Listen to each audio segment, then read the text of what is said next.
Assalamualaikum warahmatullahi wabarakatuh. Halo teman-teman, kembali lagi bersama aku. Di video kali ini kita akan mereview buku yang ditulis oleh Stephen R. Covey dengan judul The Seven Habits of Highly Effective People. Nah, buku ini tuh sebenarnya udah lama ya rilisnya. Udah lama, pertama kali dicetaknya itu pada tahun 1989, dan bertepatan tahun ini itu udah memasukin umur ke 32 kalau nggak salah teman-teman. Oke, apa yang dibahas dalam buku ini? Stephen R. Covey membahas tentang 7 kebiasaan yang paling efektif untuk orang-orang dalam mengubah hidupnya.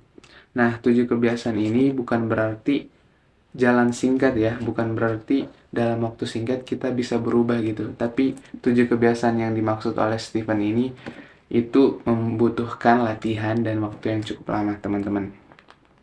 Nah, 7 kebiasaan yang dimaksud oleh Stephen R. Covey itu adalah kebiasaan pertama, jadilah proaktif. Kemudian yang kedua, mulailah dengan tujuan akhir. Yang ketiga, dahulukan yang utama. Yang keempat, berpikir menang-menang. Yang kelima, berusaha mengerti lebih dahulu baru dimengerti. Yang keenam, wujudkan sinergi. Dan yang ketujuh, asalah gergaji. Nah, kali ini aku sebenarnya nggak bakal bahas 7 kebiasaan itu ya teman-teman. Aku hanya bakal bahas 2 poin aja yang paling ngena gitu menurut aku saat aku baca buku ini. Karena kalau kita bakal bahas 7 kebiasaan yang ada di buku ini tuh bakal makan banyak banget waktu. Jadi aku bakal bahas aja 2 poin yang paling ngena banget saat aku baca buku ini.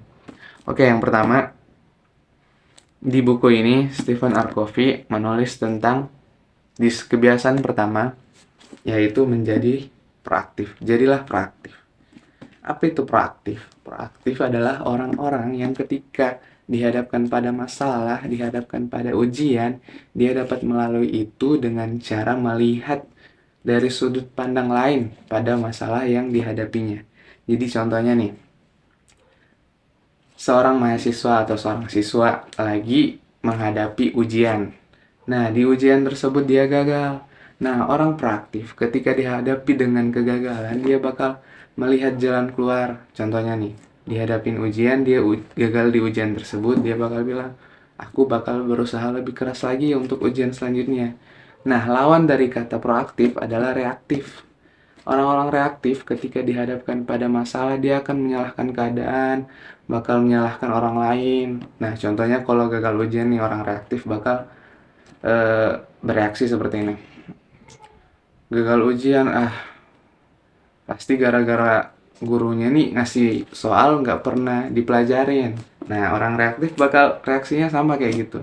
Contoh lain, orang reaktif kalau pengen beraktivitas, waduh cuaca mendung, malas nah, gitu. Orang reaktif tuh kayak gitu, selalu menyalahkan keadaan dan orang lain. Sedangkan orang proaktif adalah orang yang kuat, tidak pernah menyalahkan keadaan, tapi selalu mencari peluang di balik kegagalan yang ada gitu. Nah, menurut aku itu sih yang paling berkesan menurut aku, yang pertama. Kemudian yang kedua, di buku ini Stephen R. Covey menjelaskan tentang manajemen waktu yang sangat baik. Nah, manajemen waktu yang diajarkan oleh Stephen R. Covey, dituliskan oleh Stephen R. Covey dalam buku ini adalah empat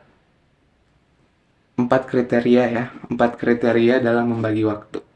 Yang pertama adalah penting dan mendesak. Yang kedua adalah tidak penting namun mendesak. Yang ketiga adalah penting tapi tidak mendesak. Dan yang keempat adalah tidak penting dan tidak mendesak. Nah, kriteria yang pertama, penting dan mendesak.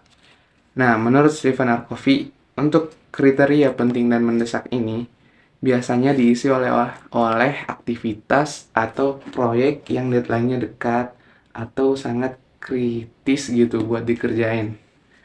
Nah, kita menempatkan aktivitas di kriteria penting dan mendesak ini agar segera mendapat aksi dari kita gitu, agar segera dilaksanakan gitu, dikerjakan, diselesaikan.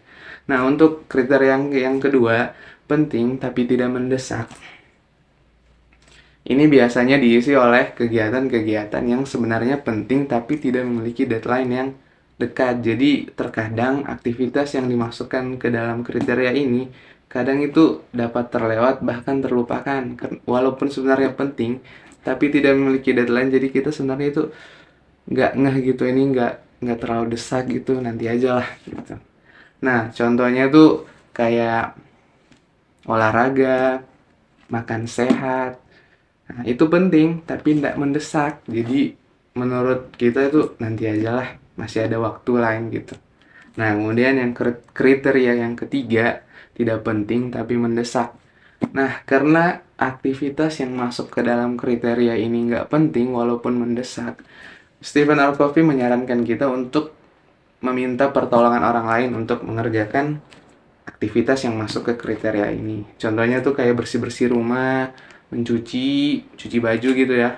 Bisa kita pakai jasa laundry atau jasa go clean untuk bersih-bersih rumah. Nah, kemudian aktivitas yang masuk ke kriteria yang keempat, tidak penting dan tidak mendesak. Menurut Stephen R. Covey, aktivitas yang masuk ke dalam kriteria yang keempat ini yang tidak penting dan mendesak adalah aktivitas-aktivitas yang digunakan sebagai pelarian karena capek atau lelah setelah melakukan kegiatan-kegiatan yang ada di tiga kriteria sebelumnya. Nah, orang-orang yang menjadikan aktivitas di kriteria keempat ini sebagai pelarian kadang apa ya, terlalu berlebihan gitu. Jadi aktivitas yang ada di kriteria yang keempat itu sebenarnya lebih baik dikurangi atau bahkan nggak ada aja gitu. Contohnya scrolling sosmed, rebahan gitu, tidur aja seharian. Nah itu contoh kriteria yang tidak penting dan tidak mendesak. Oke, kalau menurut aku sih buku ini sangat keren ya. Karena di samping mengajarkan 7 kebiasaan ini, Stephen R. Covey juga mengajak kepada kita untuk mengubah sudut pandang kita gitu. Karena dasar dari 7 kebiasaan ini, sebelum kita ingin mengubah kebiasaan, hal yang pertama kita harus ubah adalah sudut pandang kita. Karena kita akan sulit gitu, sulit memandang hal-hal dengan banyak jalan keluar sebelum kita mengubah sudut pandang kita. Ada sebuah kata-kata ya dalam buku ini yang enak banget gitu, yang mantep banget buat orang-orang yang pengen berubah gitu. Kata-katanya kalau nggak salah kayak gini. Cara kita melihat masalah adalah masalah itu sendiri. Jadi sebelum kita memandang masalah, kita ubah dulu cara pandang kita gitu terhadap masalah tersebut. Nah, dengan begitu kita bisa mencari banyak kesempatan, banyak peluang, banyak sudut pandang, banyak pendapat lah untuk menyelesaikan masalah ini. Oke, kalau menurut aku itu aja sih. Mungkin kita nggak usah terlalu banyak ya bahas, biar kalian juga penasaran dan ingin baca buku ini. Ini buku worth it banget ya, walaupun udah bertahun-tahun, berpuluh-puluh tahun, pertama kali dicetak.